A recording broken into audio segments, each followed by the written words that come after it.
Hello friends, welcome to my channel. आज हम start करते हैं जीके क्लास 4, जिसमें हम स्टडी करने वाले हैं फंडामेंटल राइट्स, मौलिक अधिकार। तो स्टार्ट करते हैं, समझते हैं फंडामेंटल राइट्स को। फंडामेंटल राइट्स क्या होते हैं? फंडामेंटल राइट्स बेसिकली वो राइट्स हैं जो कॉन्स्टिट्यूशन हर सिटीज़न को देता है, ताकि सरकार उनके साथ कोई गलत व्यवहार ना कर सके। Fundamental rights are basic rights guaranteed by the Constitution to protect citizens from the misuse of power by the state। ये बेसिकली ऐसे राइट्स हैं जो आपको किसी भी गलत व्यवहार से बचाते हैं थ्रू गवर्नमेंट। आगे हम समझते हैं फंडामेंटल राइट्स कहाँ लिखे हैं। फंडामेंटल राइट्स लिखे हैं आर्टिकल 12 से आर्टिकल 35 तक, जो कि कॉन्स्टिट्यूशन का पार्ट 3 है। ये दोनों ही फैक्ट एग्ज़ाम के लिए बहुत इंपॉर्टेंट हैं। फंडामेंटल राइट्स हैं कितने?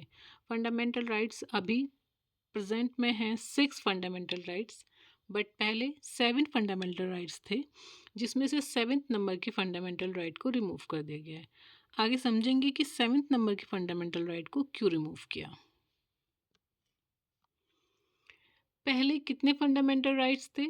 Earlier there was 7 fundamental rights. पहले 7 फंडामेंटल राइट्स मौलिक अधिकार थे, बट बाद में 7th वाले फंडामेंटल राइट को रिमूव कर दिया गया। 7th फंडामेंटल राइट क्या था? 7th फंडामेंटल राइट था राइट टू प्रॉपर्टी, संपत्ति का अधिकार, जो कि आर्टिकल 19(1)(f) और आर्टिकल 31 में मेंशन था। फंडामेंटल राइट में जो 7th नंबर का फंडामेंटल राइट था, उसको कब हटाया गया? The right to property was removed in 1978 by the 44th Constitutional Amendment Act 1978। Right to property का जो राइट टू प्रॉपर्टी का फंडामेंटल राइट था 7th नंबर का, उसको 1978 में हटा दिया गया, जो कि 44वें संविधान संशोधन के अंतर्गत आता है। अब हम समझते हैं कि ये क्यों हटाया गया था, इसका रीज़न क्या था। फर्स्ट रीज़न था गवर्नमेंट रिफॉर्म्स मी प्रॉब्लम। गवर्नमेंट को प्रॉब्लम फेस करनी पड़ रही थी। The government wanted to take land from rich landlords for land reforms, but people challenged it in court using right to property. सरकार जो थी वो ज़मीन सुधार के लिए ज़मीन चाहती थी, लेकिन अमीर लोग राइट टू प्रॉपर्टी के बेसिस पर कोर्ट चले जाते थे, जिससे कि सरकार को प्रॉब्लम फेस करनी पड़ रही थी। तो that is the first reason कि इसको हटाया गया। गवर्नमेंट रिफॉर्म्स मी प्रॉब्लम मीन्स अगर गवर्नमेंट को ज़मीन को रिफॉर्म करना है, तो कोई भी बड़ा बंदा आके बोलता है मेरी ज़मीन है, आप इसको नहीं कुछ कर सकते, बिकॉज राइट टू प्रॉपर्टी का अधिकार कॉन्स्टिट्यूशन हमें देता है। दैट्स वाई इसको रिमूव किया गया। एक रीज़न ये भी था। सेकेंड रीज़न था डेवलपमेंट स्लो हो रहा था। Right to property was becoming a hurdle in development projects like dams, roads, factories. बड़े प्रोजेक्ट जैसे कि डैम हो गया, रोड हो गया, फैक्ट्री हो गई, इनमें राइट टू प्रॉपर्टी रुकावट बन रहा था। मीन्स अगर कभी भी कहीं डैम बनाना है या रोड को कुछ अच्छे से बनाना है या फैक्ट्रीज बनानी है, तो जो बड़े लोग थे, जिनके जो ज़मींदार टाइप लोग थे, वो बोल देते नहीं ये हमारी ज़मीन है और आप नहीं बना सकते, क्योंकि कॉन्स्टिट्यूशन हमें राइट टू प्रॉपर्टी का राइट देता है। दैट्स वाई सरकार को रिमूव करना पड़ा। ये सेकेंड रीज़न था। आगे देखते हैं। रीज़न थर्ड, वेलफेयर स्टेट का concept. To create a welfare state, the government needed more power to redistribute land and sources। Welfare state बनाने के लिए सरकार को रिसोर्सेज बनाने की पावर चाहिए थी। दैट्स वाई इस वाले फंडामेंटल राइट को रिमूव किया। तो हमने तीनों रीज़न पढ़े कि 7th फंडामेंटल राइट को क्यों रिमूव किया। फर्स्ट रीज़न था गवर्नमेंट रिफॉर्म्स मी प्रॉब्लम। सेकेंड रीज़न था डेवलपमेंट स्लो हो रहा था। थर्ड रीज़न था वेलफेयर स्टेट का कॉन्सेप्ट। इसको रिमूव करने के बाद अब राइट टू प्रॉपर्टी का स्टेटस क्या है? अब फंडामेंटल राइट नहीं है, अब क्या है? अब है लीगल कॉन्स्टिट्यूशनल राइट, जो कि आर्टिकल 300A के अंतर्गत आता है। Now right to property is a legal right, not a fundamental right. पहले राइट टू प्रॉपर्टी एक फंडामेंटल राइट था, बट अभी ये एक लीगल राइट है। अब राइट टू प्रॉपर्टी मौलिक अधिकार नहीं बल्कि कानूनी अधिकार है, जो कि आर्टिकल 300A के अंतर्गत आता है।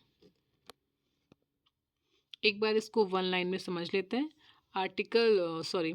फंडामेंटल राइट जो कि 7वें नंबर का, वो रिमूव हुआ 1978 में 44th अमेंडमेंट एक्ट के तहत, और अभी उसकी जगह है आर्टिकल 300A। जो टोटल फंडामेंटल राइट्स हैं वो 6 हैं। तो हमने देखा कि 6 फंडामेंटल राइट्स हैं, जिसमें से 7वें नंबर का फंडामेंटल राइट रिमूव कर दिया गया और उसकी जगह आ गया है राइट टू प्रॉपर्टी, जो कि लीगल राइट है, not a fundamental right. Okay, अब हम देखते हैं list of fundamental rights. Fundamental right में पहला राइट है राइट टू इक्वालिटी, सेकंड है राइट टू फ्रीडम, थर्ड है राइट अगेंस्ट एक्सप्लॉयटेशन, फोर्थ है right to freedom of religion, fifth है cultural and educational right, sixth है right to constitutional remedies. Exam one liner देख लेते हैं। Fundamental rights जो कि कॉन्स्टिट्यूशन के पार्ट 3 में है, आर्टिकल 12 से आर्टिकल 35 तक है और टोटल है 6। आगे पढ़ते हैं, इनको एक्सप्लेन करते हैं आगे। चलिए अब डिटेल में देखते हैं आर्टिकल 12 एंड आर्टिकल 13। आर्टिकल 12 और आर्टिकल 13 इंट्रोडक्शन आर्टिकल हैं। आर्टिकल 12 और article 13 do not give any right directly, they only explain the meaning of scope of fundamental rights. जो आर्टिकल 12 और 13 है वो हमें कोई भी राइट नहीं देते, ये सिर्फ बताते हैं कि स्टेट का क्या मतलब है, फंडामेंटल राइट्स क्यों हमें वॉलेट नहीं कर सकता, ये सिर्फ समझाते हैं। इसमें कोई बेसिकली कोई राइट नहीं दिया गया है। आर्टिकल 12, आर्टिकल 12 को समझते हैं। Article 12 defines what state includes government, parliament, state legislature, local authority etcetera. Article 12 हमें बताता है कि स्टेट का मतलब सिर्फ सरकार नहीं बल्कि पार्लियामेंट, स्टेट गवर्नमेंट और लोकल अथॉरिटीज़ भी है। आर्टिकल 13 इसको समझते हैं।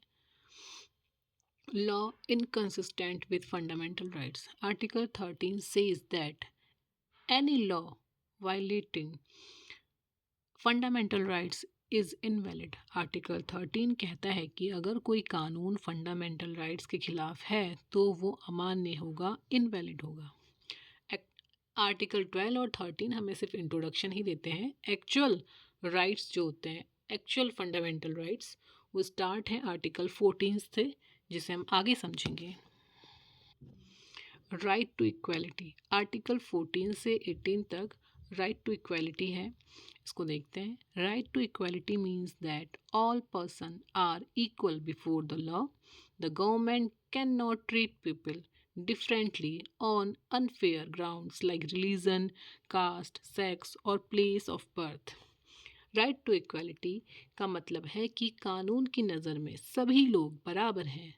सरकार धर्म, जाति, लिंग या जन्म स्थान के आधार पर नाइंसाफ़ी नहीं कर सकती। अब आगे हम डिटेल में आर्टिकल 14 टू 18 समझेंगे।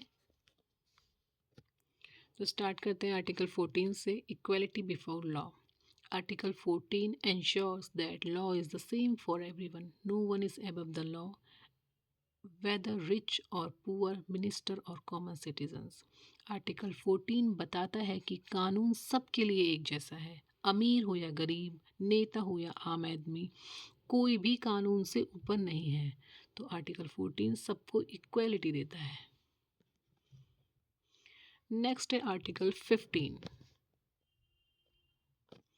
आर्टिकल 15 हमें बताता है prohibition of discrimination. The state shall not discriminate against any citizen on the ground of religion, caste, race, sex और birth of place of birth. However, special provision can be made for women, children and backward classes. सरकार किसी के साथ धर्म, जाति, लिंग या जन्म स्थान के आधार पर भेदभाव नहीं करेगी, लेकिन महिलाओं, बच्चों, पिछड़े वर्गों के लिए स्पेशल कानून बन सकता है। दैट इज़ आर्टिकल 15 जो है प्रोहिबिशन ऑफ डिस्क्रिमिनेशन मतलब भेदभाव पर निषेध। आर्टिकल 16 हमें बताता है कि equality of opportunity in public employment. Article 16 provide equal opportunity to all citizens in government job. Reservation is allowed for backward classes. Article 16 कहता है कि गवर्नमेंट जॉब्स में सबको बराबर मौका मिलेगा। पिछड़े वर्गों के लिए रिजर्वेशन दिया जा सकता है। नेक्स्ट है आर्टिकल 17 जिसमें बताया गया है अबॉलिशन ऑफ अनटचेबिलिटी मतलब छुआछूत का अंत। Article 17 abolish untouchability completely. It practice in any form is a punishable offense. Article 17 में छुआछूत को पूरी तरह से ख़त्म कर दिया गया है। इसका पालन करना कानूनी अपराध है। आर्टिकल 18 है abolition of title. The state shall not confer any title like Raja or Nawab. However, military and academic title are allowed. सरकार किसी को राजा नवाब जैसा टाइटल नहीं देगी, लेकिन मिलिट्री और एकेडमिक टाइटल जैसे डॉक्टर अलाउ हैं। तो हमने पढ़ लिए फंडामेंटल राइट्स में आर्टिकल 14 से आर्टिकल 18 तक। इसे वन लाइन में एक बार रिवाइज कर लेते हैं। क्विक रिवीजन टेबल है ये। आर्टिकल 14 बताता है इक्वलिटी बिफोर लॉ मतलब कानून के लिए सभी इक्वल हैं। नो डिस्क्रिमिनेशन जिसमें कोई भेदभाव नहीं होगा धर्म जाति के आधार पर। Equal job opportunity job opportunity सभी के लिए बराबर होगी चाहे कोई छोटा हो या बड़ा हो। एंड ऑफ अनटचेबिलिटी छुआछूत का अंत। और 18 है नो टाइटल जिसमें आप किसी को भी कोई टाइटल नहीं दे सकते जैसे राजा या नवाब। तो हमने पढ़ा आर्टिकल 14 से आर्टिकल 18 तक। आशा करती हूँ कि आपको समझ में आया होगा। अगर सभी को मेरा वीडियो पसंद आया मेरा पढ़ाया हुआ समझ में आया तो प्लीज़ लाइक करें सब्सक्राइब करें and thanks for watching. Next video में हम इससे आगे कंटिन्यू करेंगे। Thank you so much.